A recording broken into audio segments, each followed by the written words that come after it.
দেখুন বৌদি, আপনাকে মিথ্যা আশ্বাস দিতে চাই না। রোগীর অবস্থা এখন একদম ভালো নয়। এখন যা করার ভগবানই করবেন। আপনি মনটা শক্ত করুন, আর ছেলে যদি বাইরে থাকে যত তাড়াতাড়ি সম্ভব তাকে খবর পাঠান। শেষবেলায় ওনার ছেলেকে দেখতে ইচ্ছে করছে। তাহলে আজ আসি বৌদি।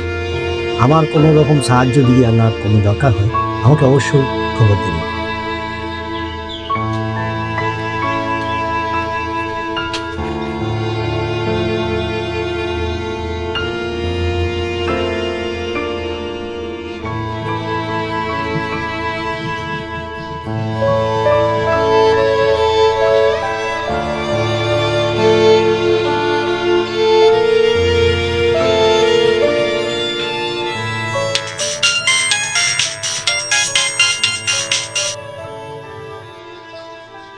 কি হলো, কেটে দিল?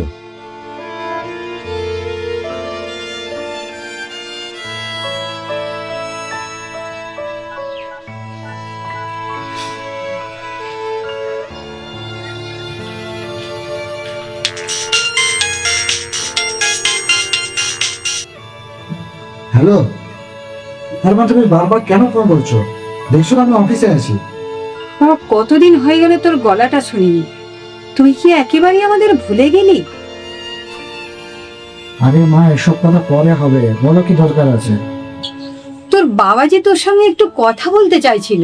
মা, আমার এখন একদম সময় নেই, আমি একটা জরুরি কাজ করছি। বিকেলে আমি নিজে থেকে ফোন করছি, তখন কথা বলবো, ঠিক আছে? কিন্তু বাবা,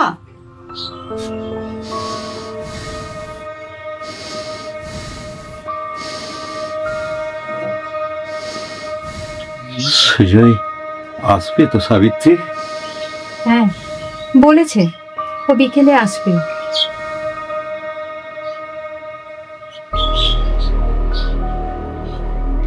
ওই তো ওই তো ওই তো আমাদের সুজয় আসছে। ওই তো কিরকম হাসি মুখ নিয়ে আসছে। আসছে সাবিত্রী, সুজয় আসছে। এই, কি হলো?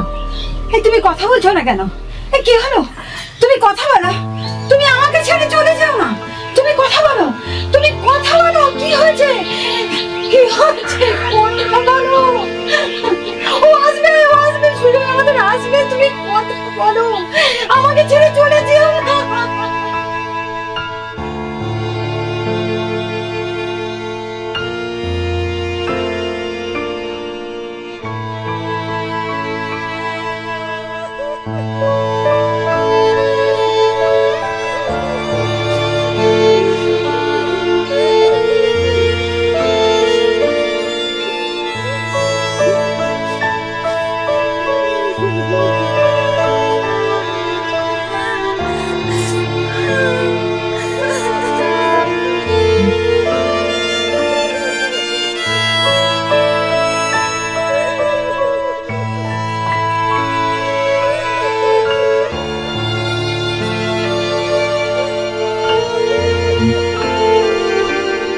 মা, তুমি কি তো নিয়ে যেতে হবে?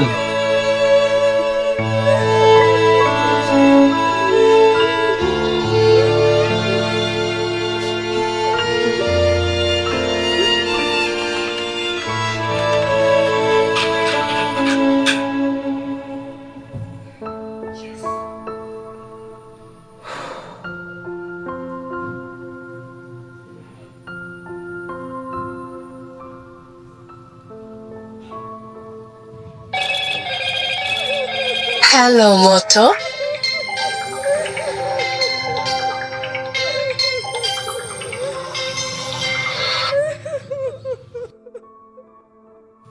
হ্যাঁ হ্যালো মা, সকালে কি বলছিলে বলো, এখন আমি ফিরে যাচ্ছি। আর ওখানে এত কান্নার আওয়াজ কেন হচ্ছে? এখন আর তোর সময় হবে না রে বাবা। যার জন্য তোকে ডেকেছিলাম সে তোর সময়ের অপেক্ষা করতে করতে অনেক দূরে চলে গেছে। মা, তুমি কি বলছো? তোর বাবা একবার শুধু তোকে দেখতে চেয়েছিল, বারবার রাস্তার দিকে তাকাচ্ছিল আর শুধু ভাবছিল তার ছেলে আসবে। কিন্তু তুই তো এলি না বাবা। আজ দেখ তোরও সময় নেই। আর তোর বাবার সময় নেই। আমি আমি এক্ষুনি রওনা দিচ্ছি। না রে, আর এবার তুই যতই তাড়াতাড়ি আসিস, আর তোর বাবা দরজা খুলে তোকে বলবে না রে। আয় বাবা, কেমন আছিস? আজ শুধু তার নিথর মুখটাই তুই দেখতে পাবি। যে সময়টা তুই অফিসকে দিয়েছিলি, সেই সময়টা যদি তুই একটু বাবাকে দিতিস, তাহলে আজ তোর এই আফসোসটা সারা জীবন বয়ে বেড়াতে হতো না রে।